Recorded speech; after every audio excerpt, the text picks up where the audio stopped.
Oh, good morning. Happy Friday, beautiful people. Hey, you know, if it's around 9 o'clock, it's time for Lovebabz, Lovetalk. And today I am talking, and guess who I'm talking to today? I'm talking to Arturo, Franco-Camacho. You know, executive chef of Geronimo's Tequila Bar and the newly love of the city, the new gem of the city, Shell and Bones Oyster Bar. Good morning.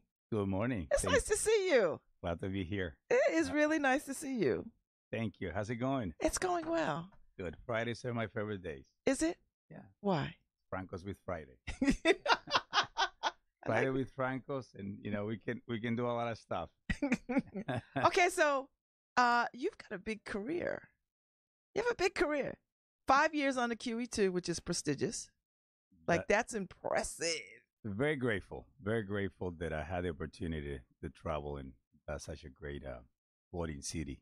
And Roomba, which people still talk about. Oh, my dear baby, you know. Yes, people still talk about Roomba. Like people still talk about it. Is I still remember Roomba. And the Swanky Bespoke.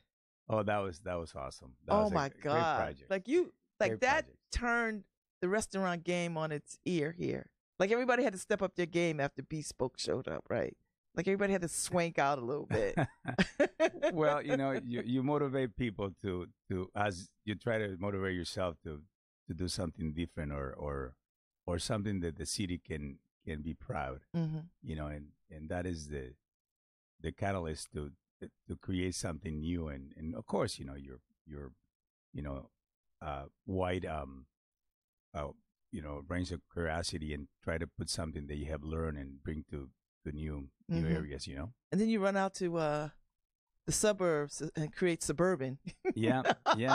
Which was a very pretty place, very romantic looking place. It was great. I think that as far as concepts, it was perfect for a small town. Mm-hmm. You know, I think it was it's been one of my favorite concepts that it has being created in a small little town where people can call it their own. Mm-hmm. You know, and we achieved a lot of stuff there. I think so. Yeah, we did. And so now you're at the swanky Shell and Bones, which is very pretty in there. It's my new jam. It's great. It's great. Like it doesn't even look like whatever it was before. No, you know the guys and the whole team, they put so many elements that create a vibe and great energy place, you know. Mm-hmm. And beautiful, of course, you know. The view is great. The water is, you know, how you can, you know, how you can complain about the views when you know when every seat you have, you see the ocean. You know? can. It's beautiful. And no, the menu is pretty exciting too. Is constantly evolving, but of course we try to please a lot of local people with the local seafood and mm-hmm. you know and new cuts of meats and all that stuff. Mm-hmm. So you know I'm very excited and very happy that I call it my place to work every day. And when you go and you know do your work in the morning and you sit down at one of the tables and you oversee the ocean, you say, what is the best office I can work in? So how do you oversee 2 restaurants? How do you do that? I'm surrounded by great people. My assistants, my friends as well, that they do a lot for me, and they're very independent in many ways. But we work together, you know. Mm-hmm. We communicate a lot, you know. People say nice things about you. You're everybody who works for you has said nice things about you, like genuinely nice things about you. Oh, that's nice. Nice. It's good to know. Because, you know, listen, I was a trained chef, so I know what it's like to work in the kitchen and get barked at and all this other kind of stuff. And so to have somebody treat you humanely is a big deal. It's important, though. It's, you know, we have the industry has a bad rep in many things, but doesn't need to be like that. Mm-hmm. You know, I model attitudes and approach to run kitchens from people that I worked before, and they had the right vision. Mm-hmm. You know, it's, you work with people, and we all have the need to learn. You know, and to be surrounded by people that can lead us to be better person. And when you find that, you know, and you can create a synergy of production accomplishment, you know, self-esteem, you know, and of course caring, you know, I think is showing into the food you're making, you know, and people feel that, you know. So how did you get here? Where are you from? I'm from Mexico. Where in Mexico? Tijuana. Really? I'm from Town, Tijuana. Were you cooking when you were a kid? Actually, yes. My mom had a little restaurant in Tijuana, and I'm one of the 11 kids. And, whoa. Yeah, and the only one that pursued being in the kitchen. You know, I didn't want to call myself chef until I felt that I can earn that title, and eventually it was given to me, and I accepted humbly. But this being a chef is never ending. Yes, It's a constant and never ending improvement to anything you do around the position. It comes with a lot of weight because you're leading, you're babysitting, you're teaching, you're, you know, but you have to be ready for, you know, to take that challenge, you know, and try to, you know, persuade them to help you to achieve your vision, and they can create their own as well. Do you feel like an artist? Do you see chefs as artists? I do. Yeah, I do too. Yeah, I do. The you know, chefs, they have you know, a soul that needs I would say not just recognition for what they do, but also a need of growth, a need of spiritual growth and connection, especially with food that it can transmit to the customers. And I think it's very some people don't look at it that way because we get into production systems and we just produce and repeat and repeat. But if we can find a space to express ourselves and allow us to be creative with produce and products and you know, and I think we can call ourselves you know, artists, and we can put a lot of good things in a good piece of art in a plate. Okay, I like that. So you leave Tijuana, and where do you go? Because I know you graduated from the Culinary Institute of America. Oh man, is that where you went? That's where you went, right? Yeah. I know it seems like a long time ago, right? We have 2 hours in the show. All right, let me go back to Tijuana. I was in the dental business. I was a dental technician. Really? For 3 years. I don't think people know that. No, and they don't need to know that. I was a bad one.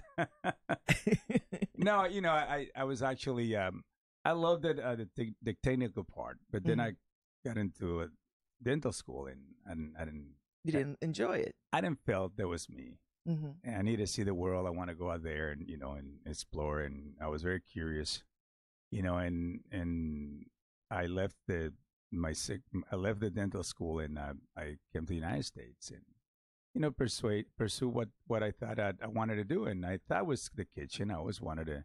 My mom had a little restaurant and I helped her, but she didn't want us to help her in the restaurant. She didn't want us to be in the business. She knew how hard it was. Okay. You know, and she says, I'm working hard for you guys to have a career, and, you know, you don't do this. So of course, I was a rebel kid, so I said, I'll do what you do it. So I came to San Diego and, you know, worked in different kitchens, dishwashing, and, you know, and just felt that I was, once I get into a kitchen, I felt I belonged there. Really? So I said, you know, I guess, you know, you get addicted to the adrenaline, you know, you have to be addicted to something, you know. So I was happy. I was okay with being addicted to adrenaline. So when you get in the kitchen, you know you're at home. Like that's your playground. That's where you work. And, you know, it was safe at one point, you know. You went to, you know, a lot of caring people, caring for food, Mm-hmm. and you felt the caring, and that you liked that there was a caring environment, a crazy caring environment. In the end, everyone care. The kitchen can be, full of chaos, but in the end, the chaos exists because someone along the line cares, Mm-hmm. and they're trying to do the right thing. Okay. You know what I'm saying? Yes, I do. But I work in some Mexican restaurants, and I was eligible to go and open a restaurant in Maui, Hawaii, and I moved to Maui and start my my career, I would say. And then I got into Hyatt hotels, and they I saw the big kitchens. I want to be in one of those kitchens. And then I met the executive chef said, you gotta go to CIA. If you want to do this, you have to go and you go to Germany. He was from Germany, and so you go to Germany, you go to CIA. Mm-hmm. I think I should go to CIA first. I said no, but I put myself through school and worked 2 jobs until I got there. And when I told my mom I was going to cooking school, she's like, "What? I can teach you how to cook." And she, you don't in Mexico, you don't. Everyone's a cook there. Yeah. Yeah. And she's like, "What? You crazy? Like, what you gonna pay somebody to? I can do it for free." Exactly. And then she couldn't believe it. I was chosen to do that. But until I graduate, they had no idea that I had gone through this, and I was already accepted to one of the best school in the country in that time.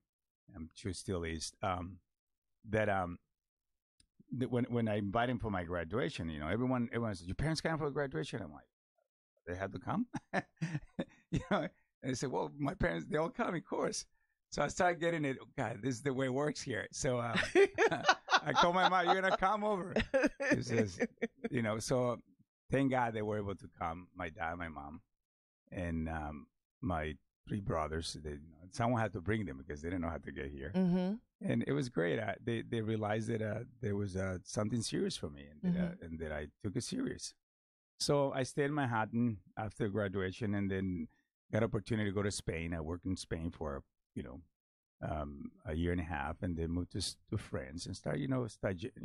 And so did you? So you're doing this traveling. You've never been to these places. No. And so you go there, and what happens? You knock the doors and say, "Hey, you need a dishwasher, cook, because I want to peel vegetables." Really? Well, once you are there, you have, you do what you have to do. Mm-hmm. But I think when you have the right intentions in life, when you know that what is your passion, and you put it out there, the universe opens the door. I think you're right about that. I never felt that I would get stuck somewhere. I said, "It's gonna go."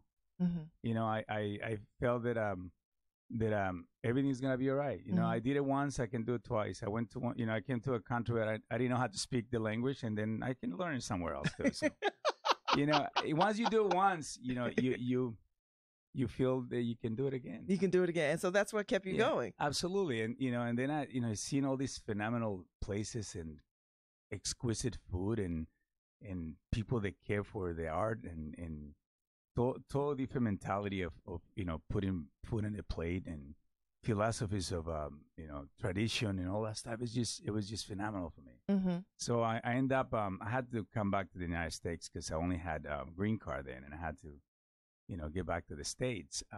You can only leave the country for a year, and it was passing for me. So, Okay.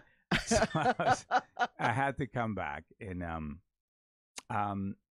I was just praying to the universe, how am I gonna do this, And I was working in this little place in London. A friend of a friend that told me, let's go over there, because I was just passing and try a little more. And so, someone told me they need cooks in the QE2, and I said, what is that? It's cheap, You don't know the QE2? No, but I said, you want to go in it? I said, love to, But I didn't know, how it was until I got there, and it was like, God, I got a free ticket around the world, And how was that experience? That was because that's a big deal. Like the QE2 is that's like upper echelon luxury. It was very hard in the beginning to get used to the the ocean, that to create a strong legs to not get seasick all the time. It was the first week was horrible. I was like, I'm out of here. I said, I'm not gonna do this. But I said, if they did it, I can do it too. So I challenged myself, and it was a challenge for me because you come from a small restaurant, chef-owned restaurants, very unique menus, and you come to a production systems. I said, well, I can. Because they're not fooling around with the menu. They know they make what they make. Exactly. Yeah, and it's day in, day out. But I saw an opportunity. I say, I'm not gonna complain about what I don't have here. Maybe I can start making what create something new. Mm-hmm. And it's how you, it's how you. For me, it was more than anything was you act the way you want to become. Mm-hmm. So I was hired as a helper, the cooks, commies. And I was a little disappointed, but I said, I can maybe, while I'm traveling, I can maybe make a little more money and, save money so I can keep studying. But it opened a world of opportunity for me. I met so many people. I traveled different places. I saved my money. I learned. I got promoted quick. I became chef de cuisine in a year. I was I was running one of the fine dinings, and because my approach was, if it's an opportunity to do something different or do it right. Mm-hmm. Not because you're on a ship or you cannot do things right, or it might take longer, but you don't want to.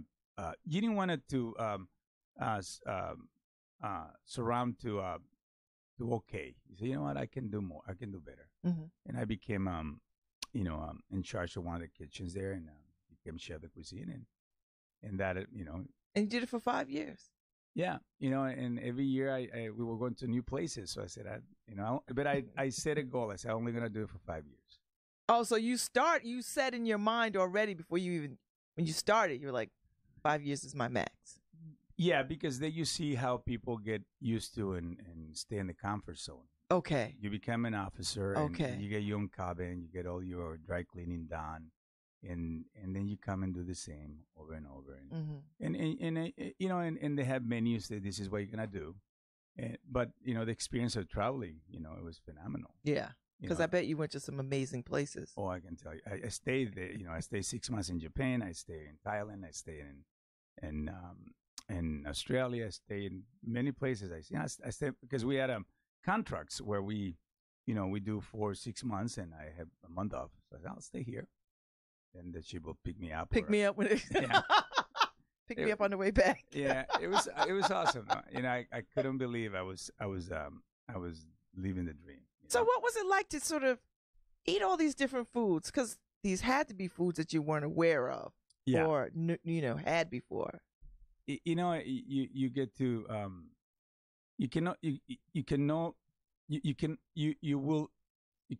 you definitely know a culture better through food. Mm-hmm. And I'm sure it's one of the only ways, So I would buy stuff from Japan. This beautiful, perfectly grown strawberries. Mm-hmm. They're all the same, greenhouse. These guys that know how to do things. So I'll pick them up and I take them with me. We stop in Taipei or Korea, and I go to the markets and exchange stuff.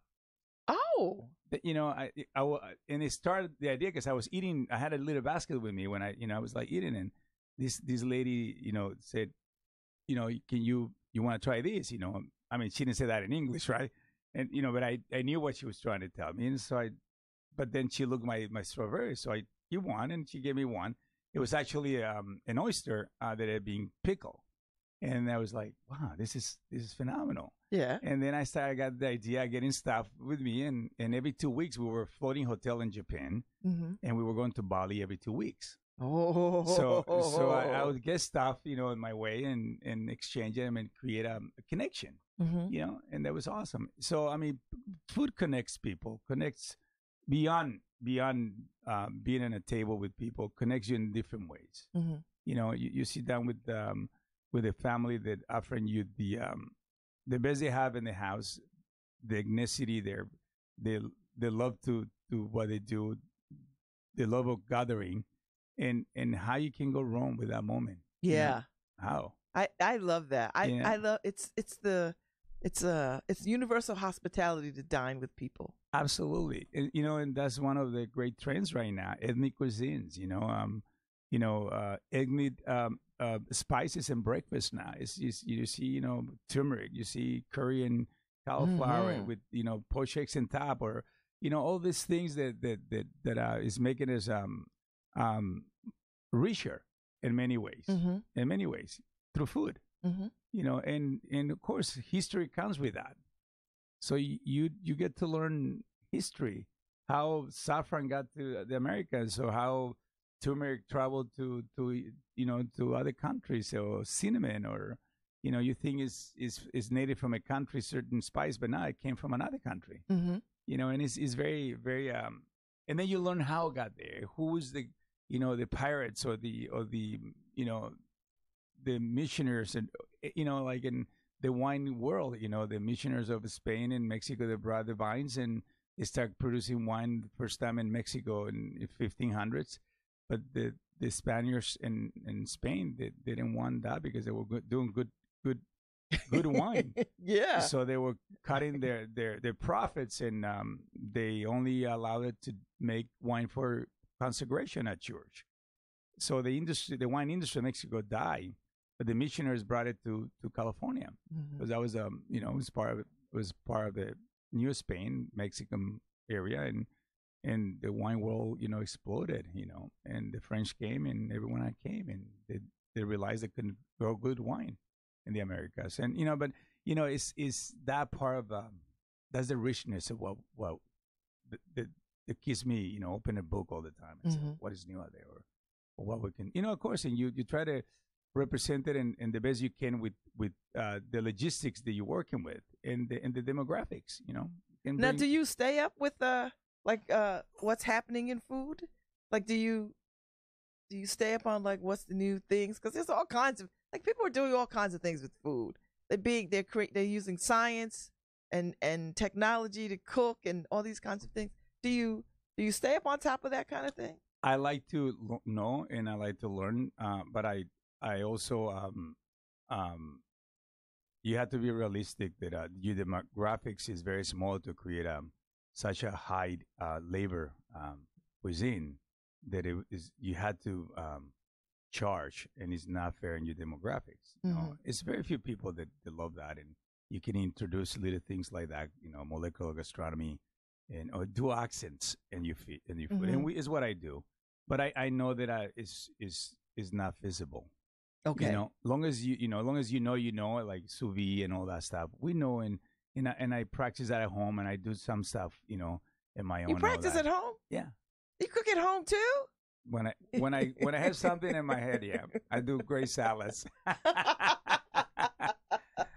That's pretty. You're always cooking. I try. Are you always eating too? Of course. You don't look like you have a. You don't look like you look very fit and trim. How do you stay that way? Well, I try to exercise, and if I indulge, I had to get rid of it next day. No, it's you fit because you run a lot in the kitchen. You up and down a lot, but also you know how to eat. You learn how you learn how your body takes carbs and how it takes protein, and you choose every day what to do. So, cooking is not just artistry; it is a business. Running a restaurant is a business. You could have the best food, but you have to run this business. Yeah, that's is the only way you're gonna stay doing what you want to do, right? Or creating what it's definitely very demanding. It demands a lot of physically and mentally. As a young chef, you learn that is mainly physically in the beginning. But until soon you start understanding food, chemistry of food, the science in food, and you start being mindful in front of that stove. You start creating a path to keep learning, to keep creating, to create that connection that you need with something, that is bigger than you sometimes, and it's food, and it's a whole industry. It has a business if you can create, if you have one of those guys in your kitchen, you know, it's very good to have that influence because everyone starts thinking that way too. So you have 70% of your kitchen understands what you want to do. The other 30% it will come on board. Cool. But if is the other way around, it's gonna be very hard. You might as well just clean kitchen. So I was on your Facebook page, and you just got back from, where'd you go? Finland? Where'd you go? Norway. Yeah, I was in Norway. It's my second beautiful trip. Pictures. Oh, it's awesome country. It's breathtaking. Yeah, Are they trying to lure you away? No, it's those. I can see myself, going back, but it's my heart is here. Okay. I have two beautiful daughters, so I know, but those girls are grown because we were having this conversation before we got on air. Those girls are grown up. They. I mean, they still need dad, of course, but I still need them. You still need them. So how do you balance a real life on top of this culinary life? Like, because chefs are like doctors. They are always on call and always working. Well, how do you have a life? I don't, if you love what you do, is not that's the with that saying that it's gonna pay the bills. No, it's so many more things, to that. How, it's your commitment, that you have to your team, to yourself, and to create, decent food. I think it's a choice. Life is a choice, and you only have the present to choose what you have in front of you and do the best with what you have. You have good lemons, you can make a great lemonade. Now we just saw a culinary great pass, Anthony Bourdain.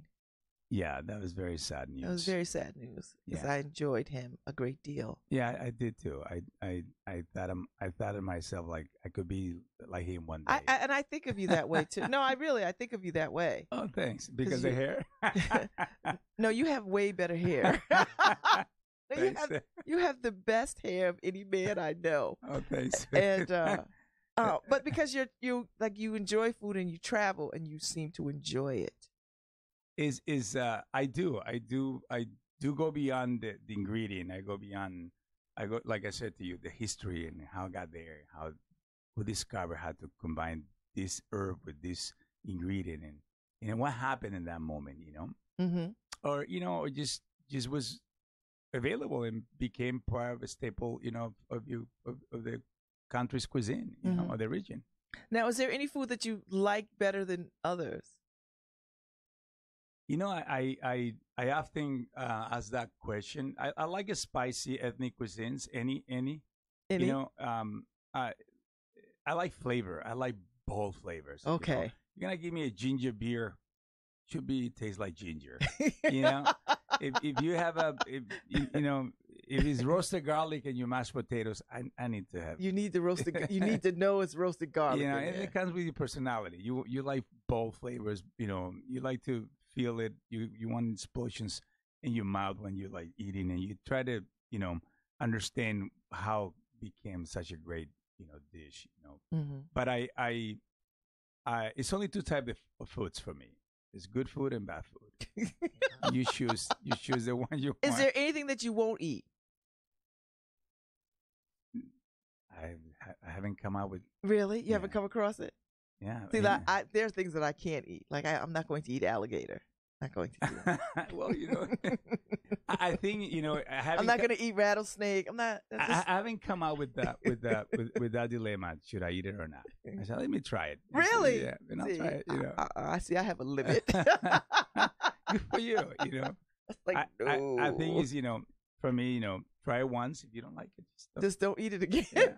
All right. So there's rumors that there's a new restaurant coming. Is that still true? We're still working in the project. We haven't finalized the everything. So I don't want to say that this is what it's gonna be. I just want the architects and everyone that is involved in the project to to give me the clear I would say message that we're moving forward, but when. But yeah, it's gonna happen. Okay. It's gonna happen. What's the excitement of opening a restaurant? What is it? What does it do for you to sort of like, you know what? I think it's time for a new restaurant. Trying to avoid to get bored. No, it's not true. No, getting the excitement is that it takes you back to the first restaurant you open. Mm-hmm. The creating systems, creating dishes that is gonna be accepted by your demographics. You cannot do certain things in certain areas. You just hope that what you're doing is for everyone, and people's gonna come and buy your product. And then, like you said, it's a business. But you try to resource your ingredients and all that. But the excitement of is that is the process. Mm-hmm. It's the process of creating the kitchen, creating the spaces, imagining this is gonna be prepping here. The people's gonna come in here. The workers gonna prep here. They're gonna throw their waste over here. It's just that dynamic that is creating your brain and your soul. This God, it's you're giving birth to new things. Mm-hmm. And new relationships too, because you create relationships with with kitchen staff, with the managers, with your customers, of course, that they come back for a little more. Mm-hmm. See what is out there. Now, do you eat out a lot? I mean, I don't think you do, but do you? I do. I escape. I go to New York. I go to Boston. I go to. And do people know you when you go in their place? No, I put a different week. Because I know you have chef friends, and I know people recognize you. Like, okay, that's Chef Camacho over there. He's in our restaurant. No. Believe me, if you put a taco in front of me, I enjoy it. Really? Yeah. That's back to your roots. Of course. Really? Yeah, of course. I mean, I'm not picky. I just go and enjoy, the present moment with the person or the company, with my kids, a friend, or just by myself. Because, when I go and buy stuff for the restaurant in New York City, I say, I'm going to have lunch in this restaurant. I'm just going to go and sit at the bar and get inspired. When you go, do you pay attention? Like, do you I like this wait service, or I like this bar, or I like the way. Are you critical? I'm very critical, but I am absorbing everything that is great, Mm-hmm. and I take the gift, if it's a bad experience, I just take the gift. There was a good experience in these areas, and this is a good thing, and I'll take it with me. Mm-hmm. The rest, I just leave it there. Really? Life is too short, to complain, and tomorrow's a better day. Okay. Tomorrow will be a better day. So now, do you find? Because I know at Shell and Bones, you got a great menu. Like, I was very impressed that there were so many things that I could actually eat. I thought it was just going to be a place where I would not be able to get anything to eat because I can't eat shellfish. Uh-huh. But I enjoyed a lot of things. Well, we try to create in that I downsized the menu. We had more. Oh, really? And summer it gets really crazy, so we try to execute the food promptly and Mm-hmm. fashionable manner. So the more items in your menu, the harder to. And also, you create freshness. You move things quick. Mm-hmm. But you try to utilize everything. Try to utilize as much as you can of the product. Mm-hmm. So you try to create by dishes of one thing. You create another thing. Mm-hmm. From a main course, you can create an appetizer with something that they came out from that chicken or that piece of meat or something like that. Okay. But Shell and Bones offers enough, for everyone. Okay. You can find something. No, you're right. I had these little beef skewers. Yeah. Oh my God. That Thai style, that's Thai spices. Oh, but it wasn't overdone. Like, you know what I mean? Like, it wasn't like crazy overdone. It was just like melts in your mouth. Yes. And we kept ordering them because we're like, oh my God, these are really good. No, we have a great happy hour. It is a really good happy hour. Great deal. I mean, for the, but it's also the, for us is about bringing people and start Mm-hmm. the day after work. You leave work and the people come and you want to leave everything in your office or in your work, but Shell and Bones is to forget about all that and enjoy Mm-hmm. life and friendships and good food. Are you always thinking about changing the menu? Like, are you always thinking of, like, do you see something somewhere and be like, oh, you know what? Yep. We could do it over here. And Absolutely. we could do it a little differently. We cater to gluten-free people, and we have a couple of vegetarian items, and they can have anything. If we have vegetables, you can have them. I would never say no. And that's a new thing because so many people have dietary restrictions and allergies, and so restaurants are finding themselves having to sort of pivot and shift around offering things that can be, gluten-free, vegan, Absolutely. that kind of thing. No, and it's our responsibility to provide, for me, something for everyone. Mm-hmm. And in this case, we take it serious. We take it serious. And we have problems sometimes. And precisely last night, we had a problem with an allergy that passed from me, from the sous chef, my assistant, and it got to the customer, and she was allergic to an ingredient, and we looked at it, and we had a meeting and said this is very important that understand that people, if they have an allergy or something, people can suffer or die, or it would take it serious, because it's a lot of new. It's a lot of people have restrictions, but you don't. They want to go out to. They want to eat in a restaurant. Yes. And we provide that service to it. Once you commit to service, you have to do what you can do. Mm-hmm. I have said, in my day, start where you are, use what you have, do what you can. Yes. And that is the way I start. So if I have something for you, if you have vegetables, I make vegetables. I know, because I've asked. And they've been quite gracious. I was like, thank you. It's a new dish. It's a cauliflower steak. Phenomenal.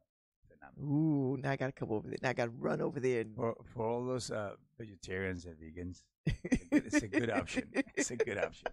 So are you thinking about a future? How do you think about the future? I don't worry about it. No? So you're squarely in the moment. I vision things, that I would like to be here, and but there's more of a goal than see my to worry about the future. So I'd like to be here in the next year, or I'd like to be here in the next 5 years. So I'm excited about today, and what I do today is gonna reflect my future. So if I keep thinking about my ideas and my what I wish to do in the next, in the future, today is my time to visualize it, to build it in my head, and it's gonna happen. When you arrive, you're there.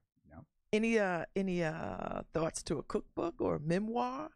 Because you got a big story, and it's a immigrant story. Yeah, it can have that angle too. Yeah. I think it's funny you say that. I'm in with trying to create the elements and put them all together to create that. Mm-hmm. And I think you would do well with a cookbook. I think so. People would dig it, and then, with a good, because you're very photogenic, so put you on the cover. Well, I will, as long as I'm in the cover. No, it's like, no, it has to be about, of course, food, life, and good adventures and history and all that. So I think I have enough material to start something. Mm-hmm. Yeah. Do you cook for your mother? She passed, but she was very proud when I cooked for her. Okay. That's good. She cooked for 11 kids every day, restaurant style food. No, she was so accommodating. Mm-hmm. I had 6 sisters, and they all had all these crazy diets. Mom, I don't want. My mom will just carry it to all of them. I'm like, God, I can't believe it. But we had to eat whatever she gave us. You eat it. Now, when you go over your siblings' house, do they cook for you? Or or did they expect you to cook? They put me to work. Show me your talents, chef. They have no respect for the brother. I don't mind. You don't mind? I enjoy that. Really? His family is food family. Everything. All the. It's not a party in the family. I'm sure you agree with me. if someone fights and all that. But once the food comes in there, everyone forgets. Everybody forgets. They forget. Put it all out on the table, family style. Everybody eats, and it's merry, and that's a wonderful thing. And it's the opportunity to remind them how grateful we are, and how we should, not worry about the petty things. There's bigger things to cook out there. So how do you have a stress-free life? How do you do that? Drink a lot of tequila. No. I like a good tequila. Don't get me wrong. Believe me. No, I try to, I never felt as strong as I feel right now about the power of, consistency, habit.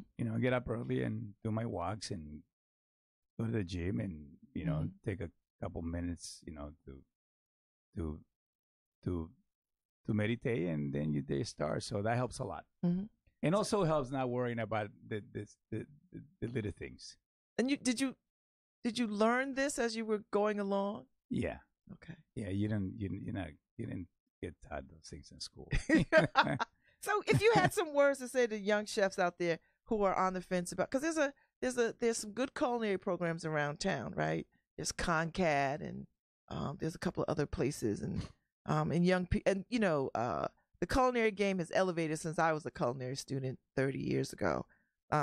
Culinary has jumped. You could be a personal chef. You could be all kinds of things. You could have a food truck. You could do all kinds of things. What do you say to folks who are thinking about taking this on as a life, as a choice, as the way to make a living? Be careful what you wish for. No, it's you sacrifice a lot. First of all, you have to be ready to sacrifice. You lose a lot too. I lost a lot of good friendships, a lot of good relationships, because becomes your lifestyle. Unfortunately, you prioritize things when you become obsessed with what you do. It's a danger. So you try to balance things, find the beauty in what you want to do. Try to create a dynamic career that allows you to enjoy family life and at most yourself. That you reminds you you're doing it for a reason. Don't get into something like this if you don't know what you want to get out of it. And the schools and all that is great tools to get there. I'm grateful I chose to go to school, but many people say, don't go, why you waste your money? It's like anything, you create relationships, you open doors, you create a connection, when you go to school or you graduate from a prestigious school, whatever it is in your career. But the young kids out there, try to spend some time in real kitchen and, in a chef-owned restaurant, because you'll see what is in their head. When you go to hotels, it's someone else, designed for you. But you see the chef, your leader in front of you, that was if you really want to do this or not. That's a good distinction. A chef-owned kitchen, restaurant. It's totally different attitude. Yeah. Totally different, because it's more on the line. It's your livelihood, the future of your family, the future of the restaurant, and their goals, the people that work for you. You influence a lot of people and help them to, I take it serious. A lot of people depend on the idea that the special I'm going to do today, so they can sell it and they can make some money to support their families and, and fulfill their dreams. But, get involved, don't get involved as much as you can in food, and try to define your style, and, and take it from there. A lot of things can happen, It's been a pleasure talking to you. It's been a pleasure. I really enjoyed it. I enjoy talking to you. Thank you very much. I hope you'll come back again. Or anytime. Or I'll come and hang out at the bar, and you can, in between running, you can chat a little bit. So chatting, you can come up with a lot of ideas with good tequila and good food. Yes, you are my guy. Tequila all night long. Thank you so much. I appreciate you coming. Thank y'all for listening to Lovebabz Love Talk. I have Chef Arturo Franco-Camacho of Geronimo's Tequila Bar and the new Shell and Bones Oyster Bar down there in City Point. So I'll be back in the next hour. I'm talking to Ann Worcester from the Connecticut Tennis Open. So we're going to talk about tennis and women in tennis. But anyway, thank you all so much for listening. I'll be back on Monday. Bye.